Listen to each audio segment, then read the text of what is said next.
There are people that are going to be really successful in their 20s and they're going to have a huge exit. But for most of us, even people that had smaller exits, you still have to do your time. You have to learn. You literally have to absorb all this information to be really successful. I hope that more of them accept it in the future. I think it encourages more women to have voices and talk about their experiences. So Anna, I'm super excited to have you join me for this episode of Coffee with Closers. Every time I speak to female entrepreneurs, I'm even more excited because I don't get too many opportunities to do that. So thanks for taking my invite and joining me. So looking forward to this conversation.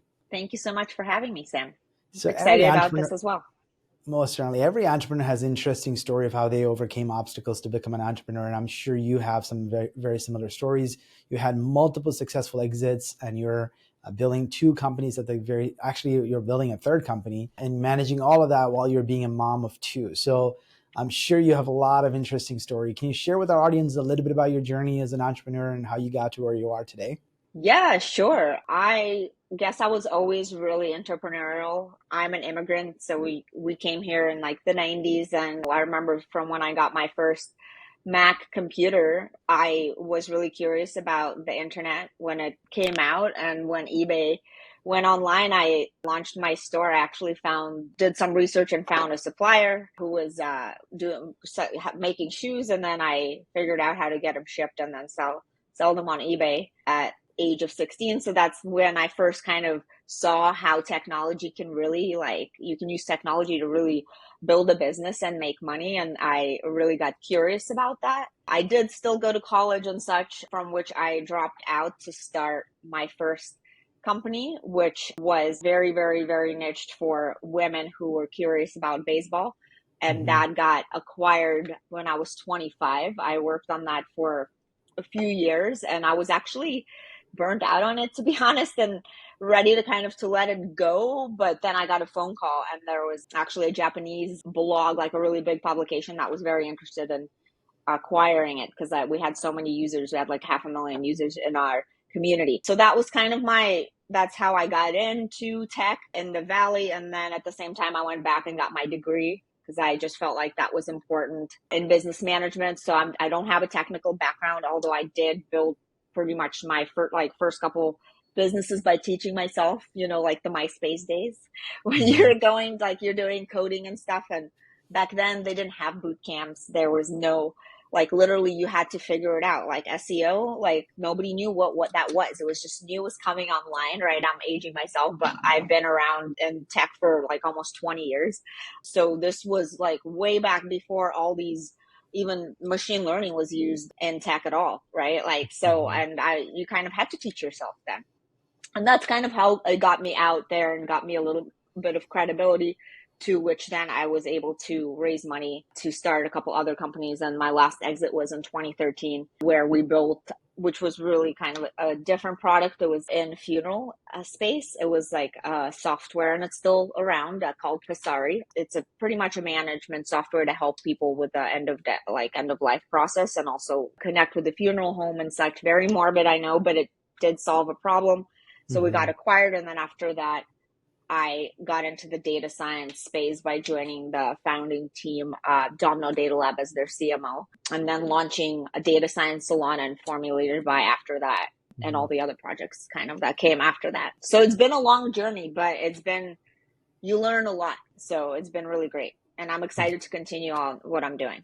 Yeah, I mean that's a lot of different businesses you founded in completely different industries. Like you said, you built a SaaS product in servicing the people who might be dealing with the loss of a loved one, and then you also had e-commerce business, and you had a business that was to fashion and sports.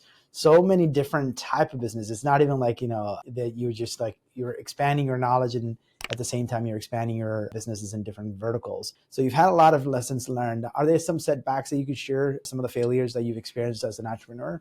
Yeah, I mean, I feel definitely. I've always looked at failures as kind of ways to success, right? I think you have to learn a lot. And again, I've had a lot of not failures, but just maybe not the wisest decisions, right? And I definitely had the company I was a CEO of after I had my first exit that wasn't successful. And I think with the knowledge that I have now, it probably would have been successful. And also I probably turned down opportunities, got an offer with Waze before they got acquired by Google and I turned that down to be the CEO of the other company, right? So like you definitely learn a lot, but you get to successes because again, I'm where I feel like right now I'm in the place where I need to be. I have the knowledge that I need to have to, I feel like the next thing will be like a big exit for me. So, because from what I've learned.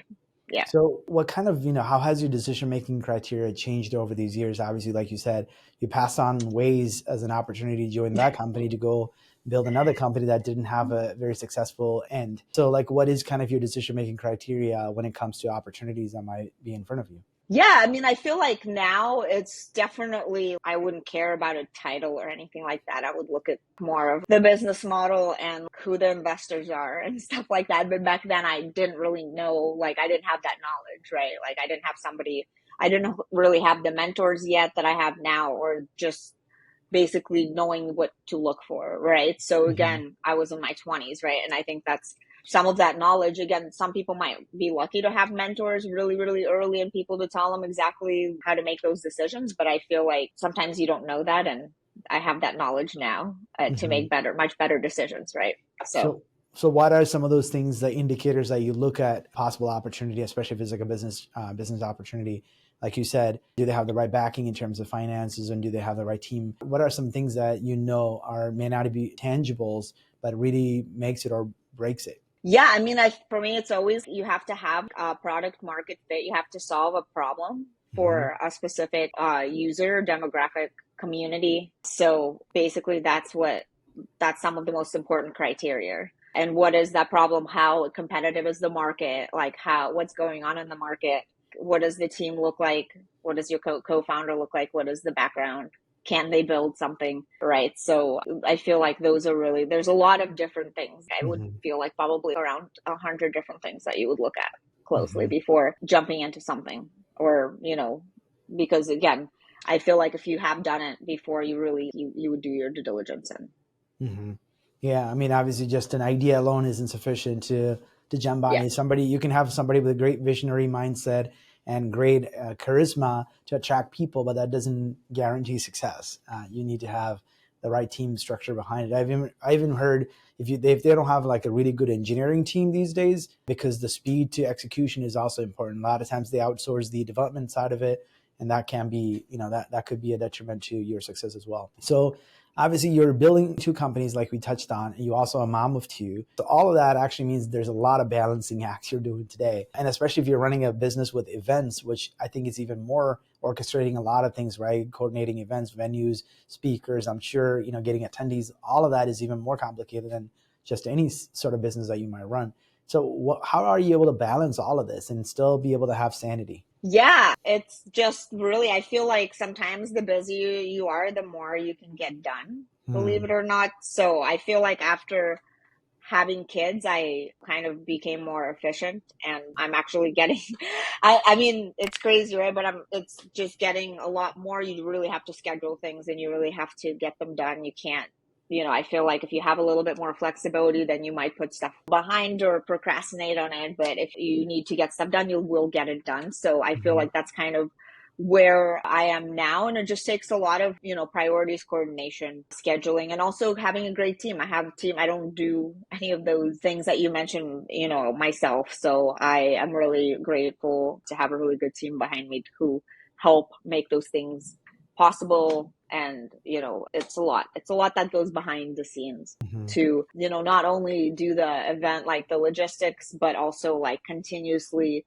put out content, continuously do a lot of different campaigns to attract people to your content and because we have like over 1,000 pieces of content that we've created about AI, all the space for the last 6 years. So it's just a lot. Yeah, it's a big wheel that turns, but it's really exciting because, as you know, right now the space is really, really hot right now. So we have a lot more traffic. We're getting a lot more people that are curious about the community and such. So yeah, so it's really good. And I feel like it's just, as I said before, just having good support system, right? Also, I have a really great nanny. My husband also works. So I work, like my office is at home, so I get to see the kids more, at least, but I do have a great nanny and a good team who support me to pretty much be able to do all these things that I'm doing. Yeah, so you mentioned that becoming a mom actually made you more productive, and you figured out how to balance a lot more things. Are there any sort of Hmm. specific productivity hack, whether it be tools or anything that you can probably share in terms of how you've been able to accomplish that? Yeah, definitely. I mean, we use Asana for all of our kind of tracking and tasks and stuff.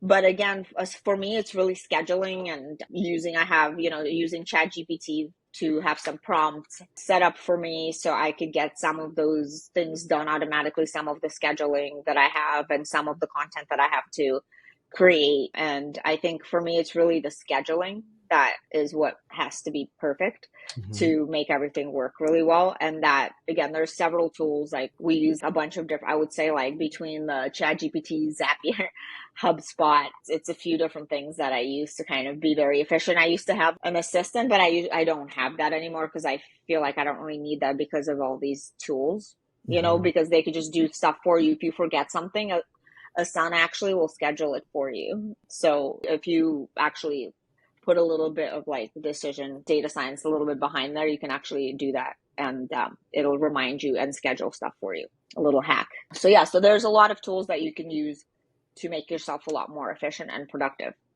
Yeah, you've mentioned earlier that obviously the way the company runs today, you have a lot more people that you can rely on that actually carries the weight. So tell me a little bit about some of the ways that you've been able to delegate some of your responsibility and authority to free up your time so you can focus on more strategic things. Yeah, I've always had a team, and obviously we do a lot of events. So I have a really great events logistics person and community partnerships person and a sales person, which, because it's very important for us, we have a lot of sales that have to happen and partnerships and all of that. And we really focus on really building relationships. And I've been working with my designer for a really long time now, for like since we started now. So yeah, and he's in London and everybody else is here, and we have somebody in Canada and another person in Poland as well. So we have people pretty much kind of everywhere, and but we are pretty tight as a team. So Hmm. And you mentioned earlier, right? Like if you had the experience and the knowledge you have today, you would have much better success on some of the prior business ventures that you've been on.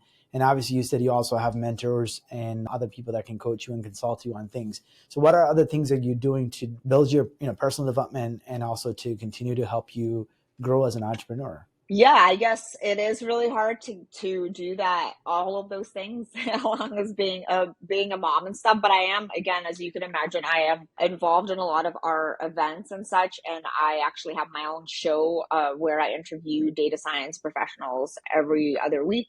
And I learn kind of about what they're working on in their industries and such. So I learn continuously as I do my job.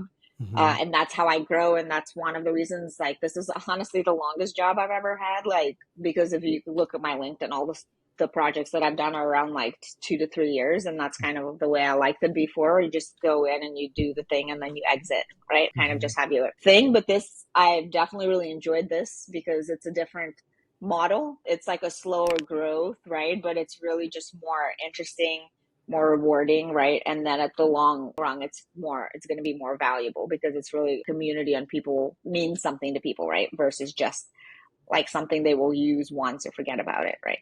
So Hmm. So obviously your priorities have shifted. You're building a family, you're building companies, and all of those things. How has your goals and values shifted as you build these companies? yeah, I mean, I guess I'm not like, I no more free travel or anything like that. Yeah.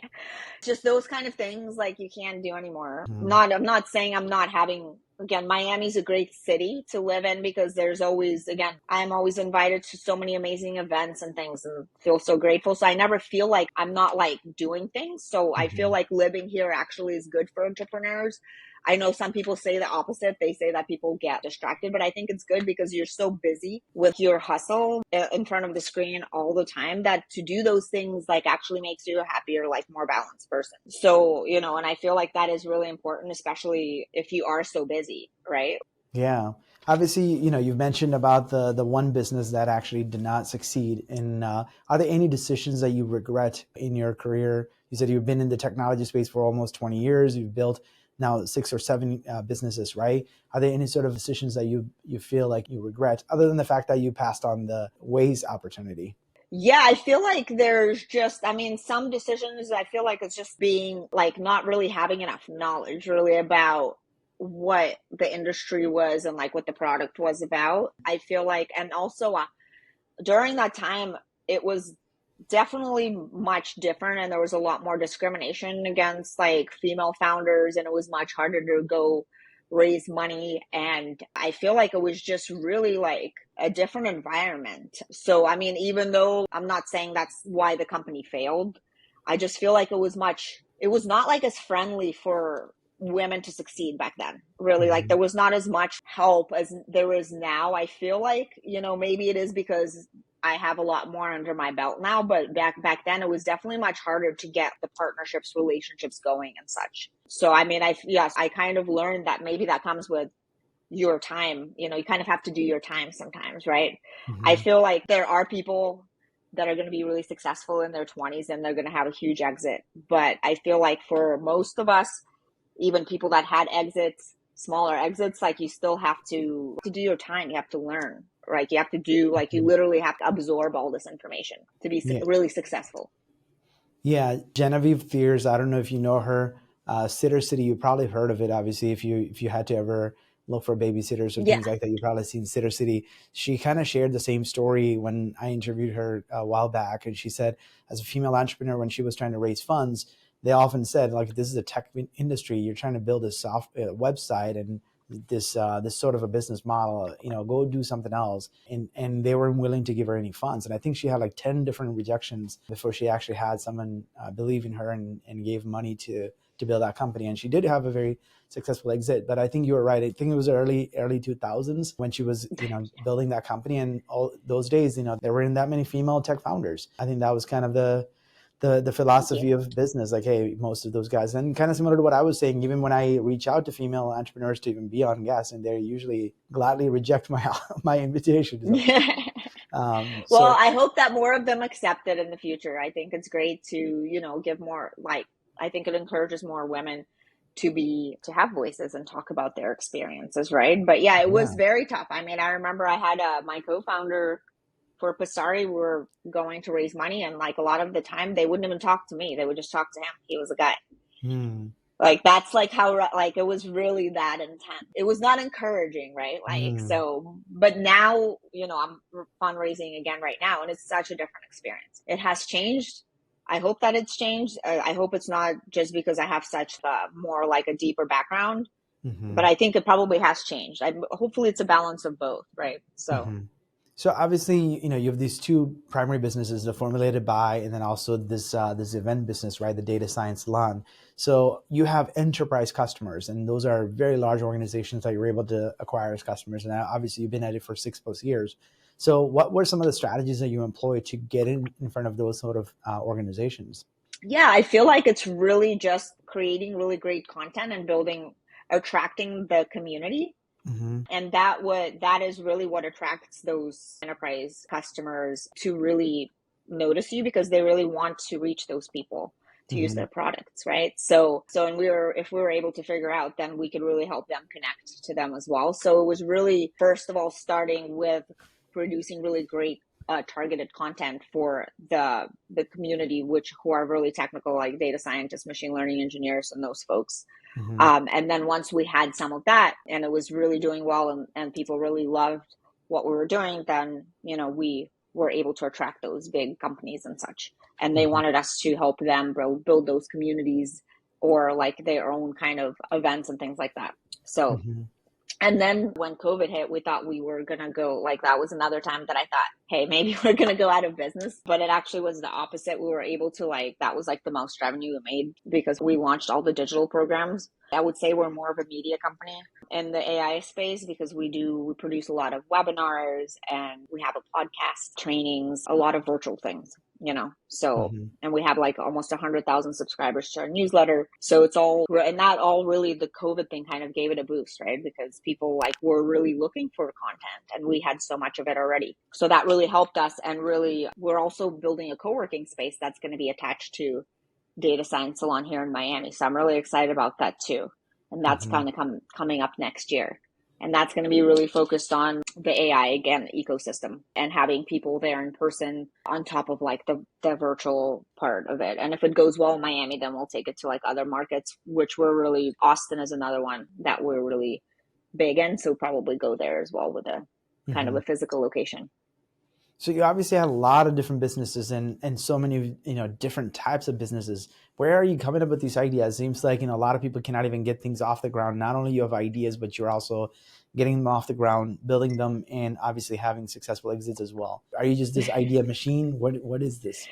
No, I mean, I feel like it's opportunities. I guess I just take them, right? It's just, I feel like having things at the right time, getting into the ecosystem. I was looking to buy a piece of land for a while and then something came up and that is going to be what we're going to be building the co-working space. Mm-hmm. And I just think that's, again, everything is booming here. It's a great time to do that. And plus just having a physical location, it's a different model than any Mm-hmm. other kind of way people are doing co-working now because it's attached to like this big community. So I want to really test that and see, can we do something with that, right? Like this is very different than anybody's doing. It's very Mm-hmm. different.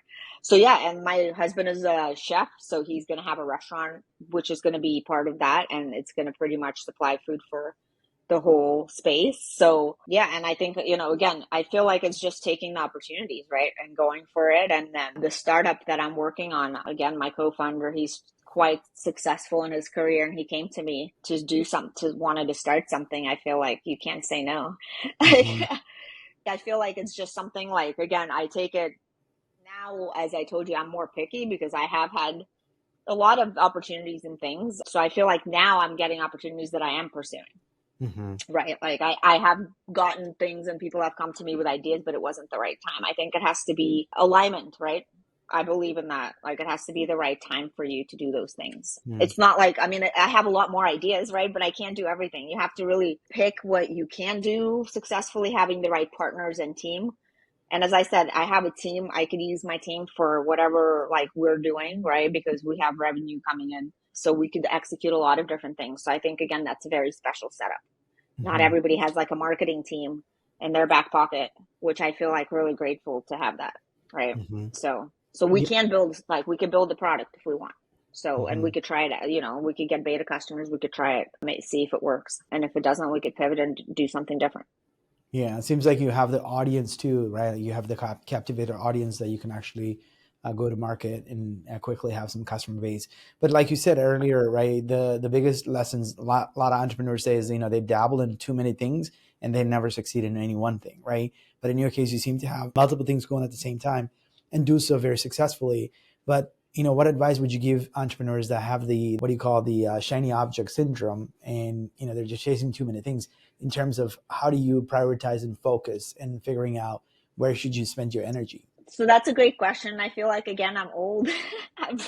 Like I would never do this when I was starting out. I was not focused on a bunch of things. Okay, like Mm-hmm. I'm gonna be 40 this like at the end of this year. So I've started at 16. And I never did like again like when I did the eBay business, I was doing that.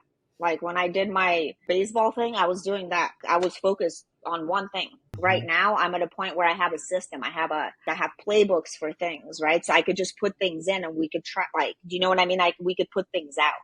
Mm-hmm. It's different now than when I wasn't in the same situation before. So I think if you're a first time founder or entrepreneur, really pick like one thing that really like calls you, that you love, that you really want to work on. And you should do that, just one thing at Mm-hmm. first and try that out. If it doesn't work out, then try something else because you really have to work your way up to doing multiple things successfully. It's not easy. It's a lot of management. I think you have to have some experience under your belt to be able to manage multiple projects successfully. Mm-hmm. You mentioned having a playbook. Can you elaborate a little bit on what goes into that playbook in order for you to make sure that, hey, I know this will succeed because I have this playbook to follow? Yeah, so I mean, usually for the agency side of the business, we usually work with only very specific companies that target very specific audience, right?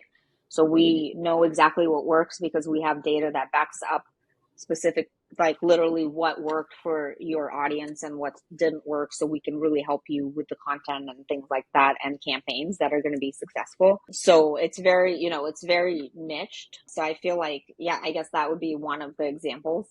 Mm-hmm. And for the DSS side of things, we have a playbook for all of our webinars, for all of our events. It's pretty much, we have, we go in, we do it, and like we have to make a certain profit from each thing. Mm-hmm. And we have KPIs that we follow, right? So, and then when we're building a product, I have a playbook for fundraising because, again, I've done that before and helped clients do that successfully, again, for specifically AI projects, right? And also knowing how to find beta customers, what kind of questions to ask. So it's just all of that stuff kind of comes with experience in doing this, right? You can't just like go out there and do all of these things at once. Like it took me years to build this experience and stuff, and playbooks and team. And also, like, if we lose somebody on the team, we could really easily onboard a new person because we have such a strong operations and pretty much everything's like really tightly organized, where I told you like the tasks, if something is not forgotten, it'll remind you because everything's set up efficiently in there. So I think, yeah, again, it takes a while to build something that you can do, that just put things in and produce them. It's not something that you can do overnight or from the first time you're doing a business. Mm-hmm. And you mentioned during COVID, you made that shift from being just an event company to more of a media company. What does that transition look like when you say we're a media company? Yeah, so that was really, I actually shifted resources at that Mm-hmm. time. I got rid of all, like, again and again, because we were like not doing events anymore. I laid off all of my events people and I got all marketing operations people. Mm-hmm. And like they were focused on pretty much setting up, campaigns and webinars and different flows and things to pretty much attract sponsors and such. And people were coming to us because nobody knew. It was such kind of a crazy time. People didn't know where they're going to generate their leads from. Mm-hmm. Right. So there was a lot they needed the service and we were able to provide it at the right time. Mm-hmm. And we were able to really build our community. But the biggest thing was I had to shift the resources because I already had all the book, like I had all the contracts signed, right? We had to do this. Mm-hmm. We had to do this somehow. We had to figure it out. We learned the platforms, all the virtual, we just had to do all of that and we did it Mm-hmm. and we were able to succeed. And now we're pushing, probably half of our programs are still digital because they're really the last webinar we did which was on Tuesday. We had like 1,300 people registered for that one. So. So basically, are these then these sponsors are hosting the webinar? You provide them the platform to host it. You invite the attendees, and then you're sharing the contact information with the sponsor. Is that kind of the business model? So we host the webinar. They just give Mm-hmm. us the content. Oh, I see. Okay. And it's like it's part of our community. So, but we have to approve the content. We have to make sure we have like a content board, and we're actually the data science salon is a nonprofit itself. So not the formulated by DSS is a nonprofit. So we have a lot of help from a lot of volunteers to help us source the best content. So it is really like the best for the sponsors and such. So it does convert the best for them and such. Yeah. So that's kind of interesting. How did you decide that the best business model for DSS was actually a nonprofit, and then you were able to still monetize it? Is it monetized under DSS, or are you monetizing it under the formulated by? So it's about the service side of things is under formulated by, but the actual community and sponsorship side is under data science salon. So that's how we split it up into two different things. And the reason why we decided to be a nonprofit is really because we are doing kind of a service to the community.